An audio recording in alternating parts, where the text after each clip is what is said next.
لسه جاي من الجامعة، لقيت ضياء بيكلمني وبيقول لي إن عم حد من صحابنا توفى. ف حقت كلمة دلوقتي ربك على الذين كفروا أنهم أصحاب النار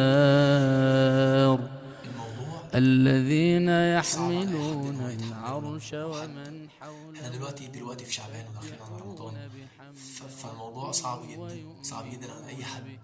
ويؤمنون وانت به شايف كده إن الراجل ده مثلا ويستغفرون كان امبارح او اول للذين امبارح او قبل اسبوع آمنوا كان قاعد معاك وبيكلمك عادي، ربنا فجأة وسعت النهارده كل هو خلاص ما عادش شيء موجود رحمة ورايح على القبر. وعلما ومشهد بقى والناس فاغفر يعني بعد ما صلينا عليه للذين وطالعين من تابوا المسجد وماشيين بالراجل، فاغفر للذين مشهد تابوا مؤثر واتبعوا جدا على سبيلك اي حد. ان هو وقهم انا ليه بصاحب عذاب بنات، وليه بغتاب حد من الجحيم صحابي، او ليه ربنا لو انا بعمل حاجه حرام وأدخلهم بعملها، ليه بتفرج على جنات افلام عدن التي فيها مقاطع مش وعدتهم كويسه، ليه بعمل الكلام ده كله؟ حوار ان انت بتشوف ومن حد كده صلح وهم ماشيين من بالجنازه، دي من المشاهد آبائهم اللي ممكن تفوق اي حد. وأزواجهم اي حد ممكن يفوق بسبب مشهد زي ده. وذرياتهم وهو يعني بعد إنك 5 دقايق أنت كده محدش هيكون موجود، العزيز الناس دي كلها هتمشي وهو هيكون الحكيم لوحده.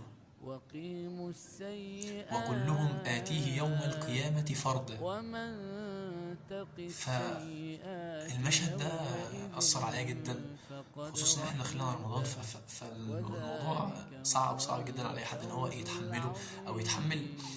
إن العظيم أنت متخيل إن مشكلتنا إن الذين احنا واثقين قوي كفروا ومتعلقين ونادوا بالحياة قوي ولمقت وبنقول إن احنا الله 50 سنة كده، أكبر قبل من ال50 في الأربعينات هنتوب مقتكم ونبقى كويسين في الأربعينات. أنفسكم إذ ولكن لا، تدعون إلى احنا مش ضامنين أي حاجة.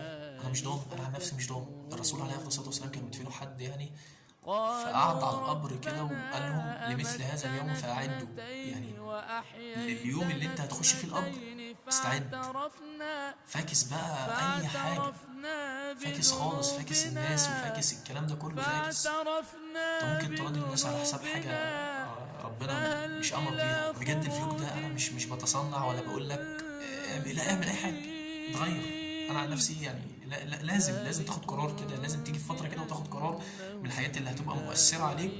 هي الله اللحظات دي، هي وحده اللحظات دي فعلا اللي بتكون مؤثرة على حد مننا. ان وإن هو كانت حياته يشرق مليانة فتن، مليانة معاصي، مليانة كل حاجة.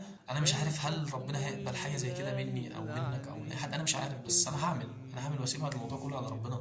وانت كمان هو اعمل، وانت الذي كمان اعملي. يريكم آياته وينزل في لحظة لكم واحدة في حياتك هتلاقي نفسك بقيت لوحدك. وينزل لكم من سلام. السماء رزقا وما يتذكر إلا من ينيب